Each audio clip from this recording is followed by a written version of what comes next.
Part 1. Here There Be Dragons. You can't slay anything without basic knowledge of what you're fighting. Chapter 1. Shaping Your Relationship with Money. Money isn't just about numerals and transactions. It's deeply tied to the way we think, feel, and approach life. The way we manage or mismanage money is shaped by our mindset, our beliefs, attitudes, and emotions surrounding it. Whether we realize it or not, our mindset plays a significant role in determining our financial success or struggles. The power of mindset in money management. Your mindset around finances influences how you handle revenue challenges, make decisions, and interact with money. Financial mindset isn't just about learning how to budget or invest, though these are important practical skills. It's about discerning the deeper beliefs that motivate your financial behavior. A positive, faith-oriented mindset can help you make wise decisions, avoid impulsive mistakes, and create a healthy relationship with your hard-earned cash. Conversely, a limiting secular-oriented mindset can trap you in cycles of poor financial decisions, debt, or stress. At the heart of this mindset, in addition to prayer, is financial literacy, the ability to understand and effectively manage your finances. It involves knowing how money works, how to save, invest, budget, and plan for your financial future. But true financial literacy goes beyond just the how. It's also about understanding the why. Why do you spend the way that you do? Do you feel queasy about your finances? Understanding the root of your financial beliefs and emotions is key to fostering a mindset that supports your long-term financial well-being. Abundance versus scarcity. One of the most powerful mindset shifts you can make in your finances is moving from scarcity to abundance. Scarcity mindset. People with a scarcity mindset see money as a limited resource. They focus on what they lack, feeling that there's never enough money to go around.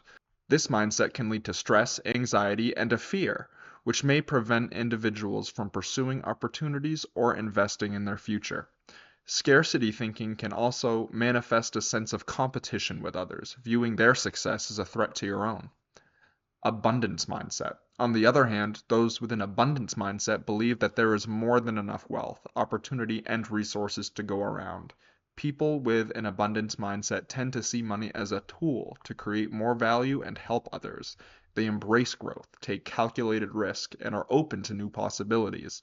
This mindset isn't just about amassing wealth, it's about believing that your financial situation can improve with effort, wisdom, and planning. While it's perfectly natural to experience moments of fear or anxiety around money, cultivating an abundance mindset helps to reduce the stranglehold that these negative emotions have over your decisions. With an abundance mindset, you recognize that financial growth is possible and that the choices you make today, whether saving, investing, or living frugally, can charge positive momentum towards a healthier financial future. Emotional and financial decisions. Money isn't just a rational tool, it's also incredibly emotional. Our feelings about money, whether fear, shame, or excitement, often drive our decisions far more than logic does. For instance, when people are uneasy about their finances, they may overspend in an effort to cope with stress or avoid dealing with financial problems altogether. In contrast, vices, such as greedy or prideful behaviors, can push us into making risky, impulsive choices, buying material belongings we don't need or taking on debt that we can't afford. Recognizing how emotion influences financial decisions is crucial for anyone seeking financial peace of mind.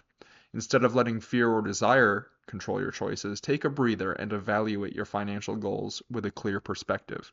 Create a budget or financial plan that reflects your values and long-term objectives, not your short-term emotional desires. Money and the church. The Catholic faith offers a unique perspective on wealth, one that's grounded in stewardship, generosity, and responsibility. The Church teaches that money is a gift from God, an instrument to be used wisely, not an end in itself. As stewards of God's creation, we are entrusted with care and management of these resources He has granted us.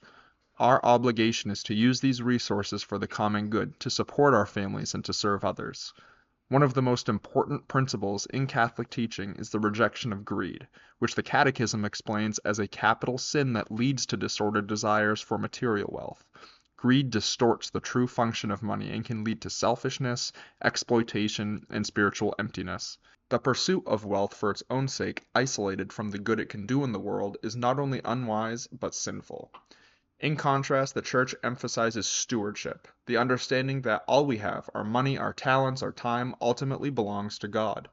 We're called to use these gifts prudently, in accordance with His will, and for the benefit of others. This means being responsible with how we earn, spend, and save, as well as how we share what we have with those who need it most.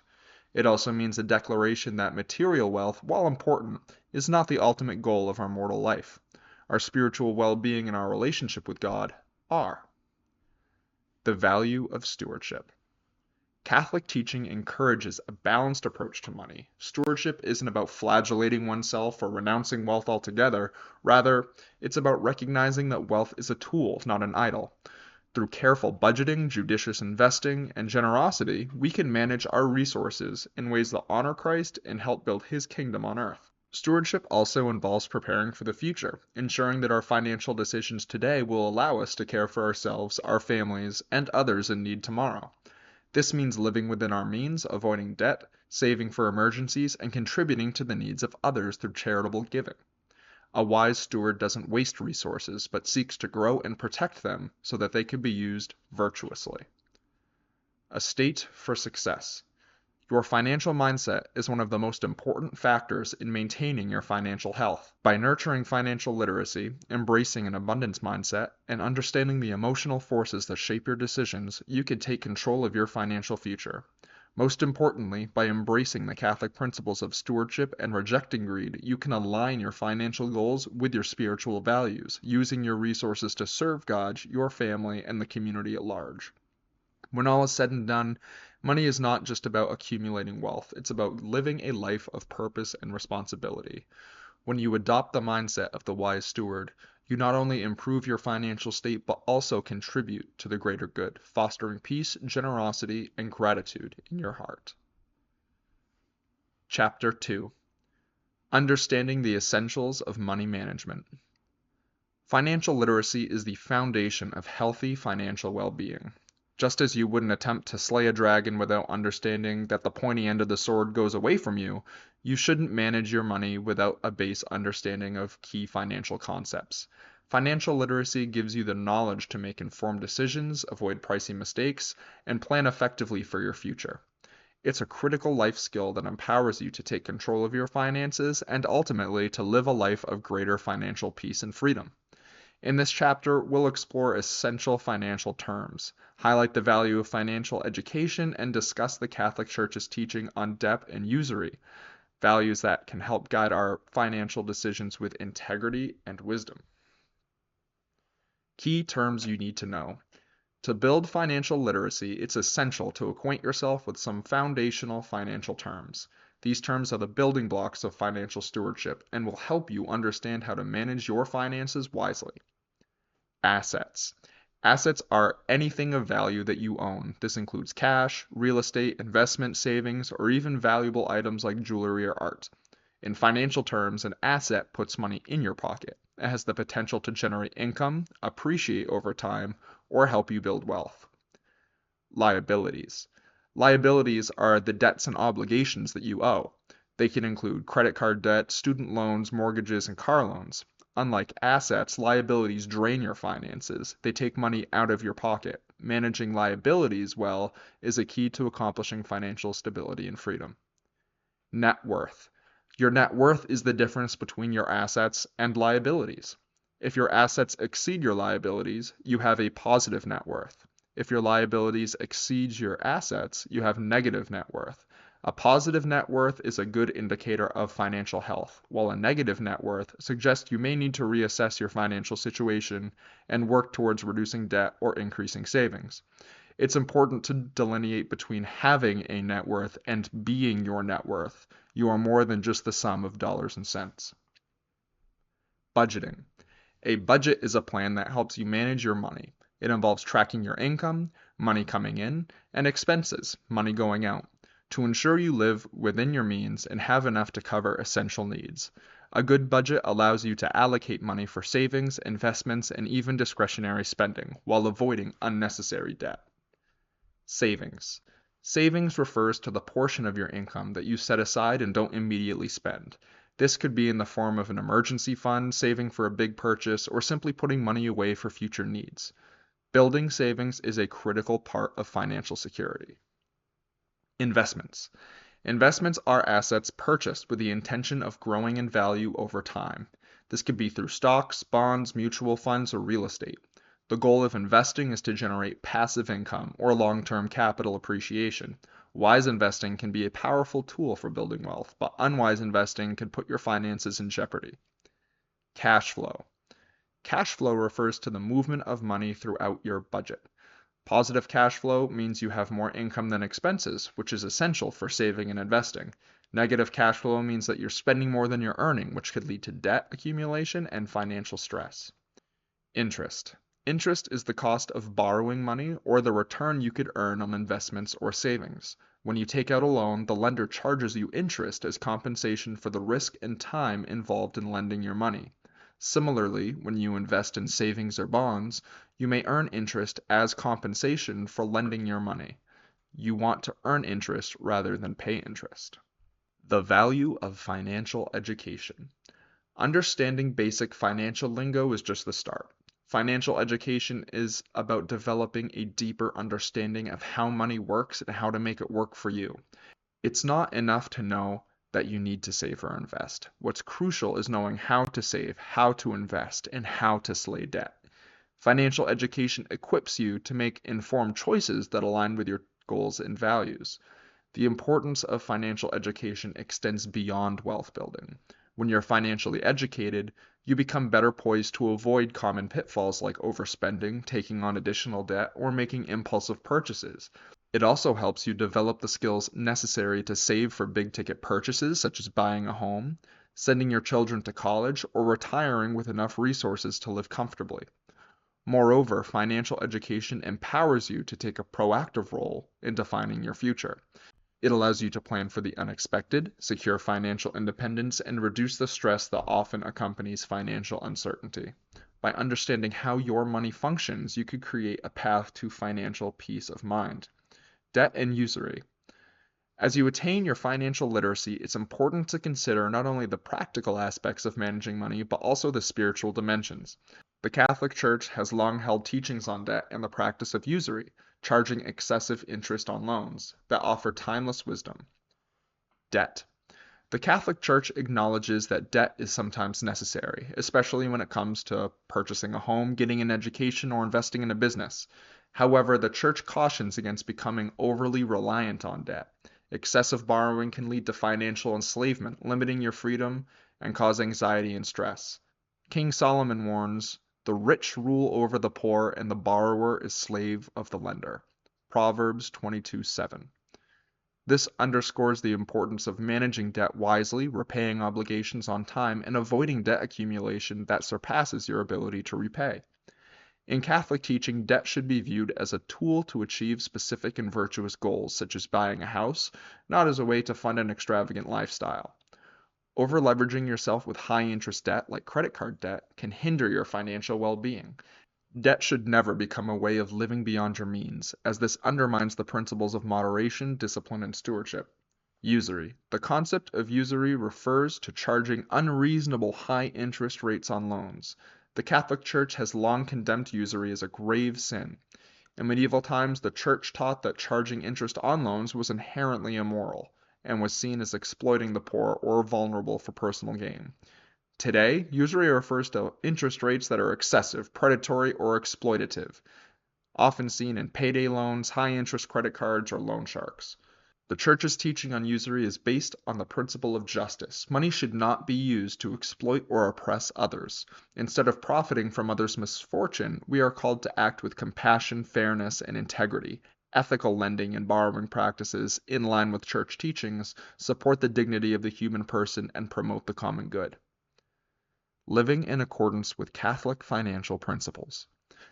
As you begin to develop your financial know-how, keep in mind that the goal of managing money is not to accumulate wealth for wealth's sake, but to use your resources in service to God and others. The Church's teachings on debt, usury, and wealth are not meant to restrict our financial freedom, but to ensure that we live in moderation, generosity, and a sense of responsibility. In practical terms, this means avoiding debt that is excessive or unnecessary. Borrow only for essential needs and ensure that repayment is possible without sacrificing your financial stability. Investing wisely and ethically, choosing options that align with both your financial goals and your Catholic values. Using your resources to serve others, particularly the poor and marginalized, by practicing generosity and giving back to your community. Empowering your financial future. Building financial literacy is a crucial step in creating a healthy financial future. By understanding key financial concepts such as assets, liabilities, budgeting, and investing, you gain the tools you need to manage your money wisely. Financial education empowers you to make decisions that align with your values, reduce financial stress, and help you build lasting wealth. Incorporating the Catholic Church's teachings on debt, usury, and stewardship ensures that your financial journey is not only practical but also morally sound. As you grow in financial wisdom, remember that money is a tool, not an idol. It should be used responsibly, generously, and with an eye towards both personal well-being and the good of others. By building your financial literacy and aligning your financial decisions with both sound principles and Catholic values, you can live a life of greater peace, purpose, and prosperity. Chapter 3: Spiritual Warfare and Money Management. As a Catholic financial coach, I've witnessed how deeply our relationship with money intersects with our spiritual lives. In our modern society, money can become a battleground for the soul. The Church teaches us that we are engaged in spiritual warfare. In this battle, the 7 deadly sins often manifest in our approach to managing money. If left unchecked, they could lead to financial chaos, personal strife, and spiritual stagnation. But, as with all challenges in the Catholic life, the Lord offers us His graces to resist temptation and cultivate virtues that lead us to holiness. This chapter explores how each of the 7 deadly sins can affect our relationship with money and how we can confront these spiritual obstacles with the tools provided by our faith. The 7 deadly sins. Number 1. Pride, the desire for position and self-sufficiency. Pride is the root of all sin and the first deadly sin to guard against. It could seep into our financial lives in subtle and often destructive ways. Pride manifests when we overvalue our own knowledge, power, or status, believing we could manage our finances without reliance on God or the wisdom of the Church. How pride affects money management. Pride could lead us to overspend on luxuries to show off wealth or give us a sense of superiority. It could also drive us to neglect budgeting or fail to acknowledge our dependence on God's providence. Many times, individuals driven by pride may avoid seeking financial advice or help because of their belief in their own sufficiency. The virtue to cultivate. Humility. Humility is the antidote to pride. Recognizing that all we have is a gift from God, we are called to manage our finances wisely, but with an awareness that true security is found in the Lord, not in material wealth. We must submit our plans to God and seek His guidance in all areas of our life, including our finances. Number 2, greed, the insatiable desire for more. Greed is an immoderate desire for material wealth or gain. It is not merely the accumulation of wealth, but the pursuit of wealth at the cost of all other values, including spiritual. How greed affects money management. Greed could lead to living beyond one's means, accumulating debt, or becoming obsessed with wealth accumulation to the rejection of relationships, health, or spiritual growth. It often blinds individuals to the needs of others and the call to charity. The virtue to cultivate, generosity. Greed is conquered by a heart that seeks to help rather than to hoard. As Catholics, we're called to be stewards of God's gifts, and part of stewardship is sharing with those in need. We must ask ourselves, how can I use my resources to serve others and glorify God? Giving to the Church, supporting charitable causes, and simply living with a spirit of generosity are key. Number 3, lust, the excessive desire for carnal pleasures. While lust is often associated with sexual sin, it could also manifest in the financial realm when we seek pleasure through material excess. This could be indulging in extravagant purchases, using money for fleeting pleasures, or becoming obsessed with the pursuit of a lifestyle of indulgence. How lust affects money management. Lust can lead us to spend recklessly on things that temporarily satisfy but ultimately fail to bring lasting joy. We may buy the latest gadgets, expensive cars, or clothing driven by a wanton desire for pleasure and status. The virtue to cultivate, chastity.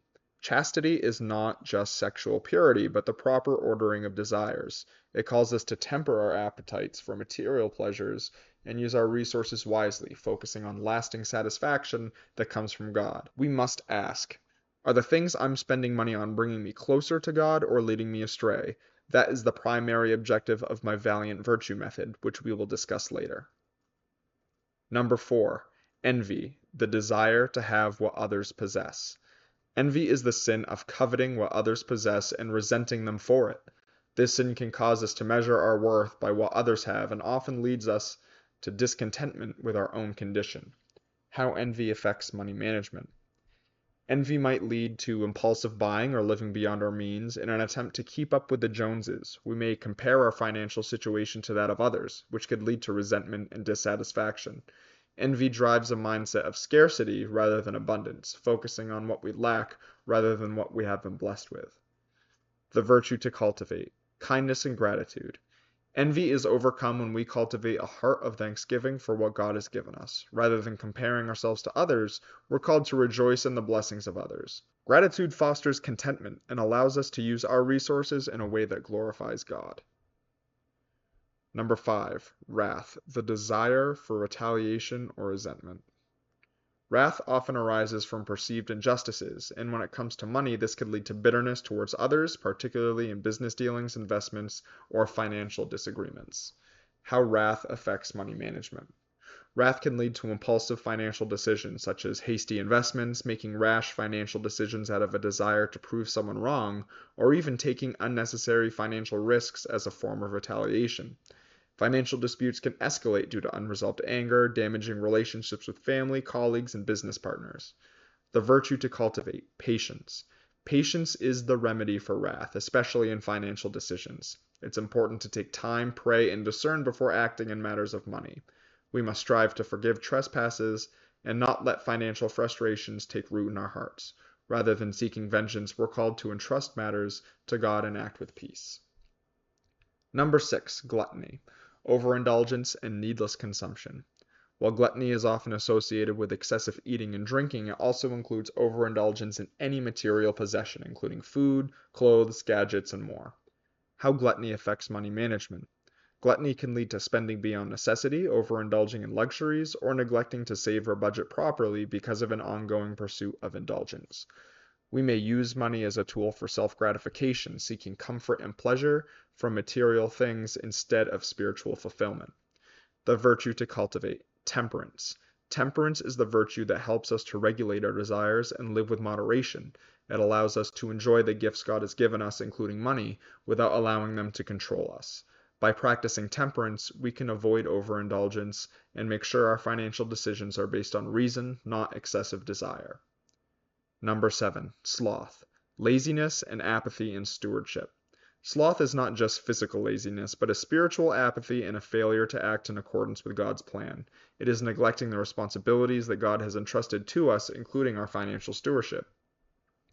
How sloth affects money management. Sloth can lead to neglecting important financial tasks like budgeting, saving, investing, and paying off debt. It can result in procrastination or a lack of discipline in managing finances, leading to poor decisions or even financial ruin. The virtue to cultivate, diligence. Diligence is the opposite of sloth, and it calls us to be active, disciplined, and purposeful in our financial decisions. We are called to work hard, plan well, and manage our resources wisely, not as a burden, but as a means of glorifying God and serving others. Regular financial planning, setting goals, and following through on them helps us honor God with our time and our treasure. Overcoming the battle with grace. The 7 deadly sins are not mere theoretical concepts. They are real spiritual dangers that, when left unchecked, can wreak havoc on our financial well-being in addition to the other facets of our lives. But the good news is that, as Catholics, we're not left to fight this battle alone. God offers His grace, and the Church provides us with the tools we need to overcome these temptations and live lives of financial prudence and spiritual health. By cultivating the virtues that counter these sins, humility, generosity, chastity, kindness, patience, temperance, and diligence, we can engage in the spiritual warfare that every aspect of life, including money management, requires. With the help of prayer, don't forget intercession through the saints, the sacraments, and the guidance of the Church, we can make wise, holy, and responsible financial choices. In doing so, we honor God, serve our families, and build a financial foundation that supports the life of virtue He calls us to live.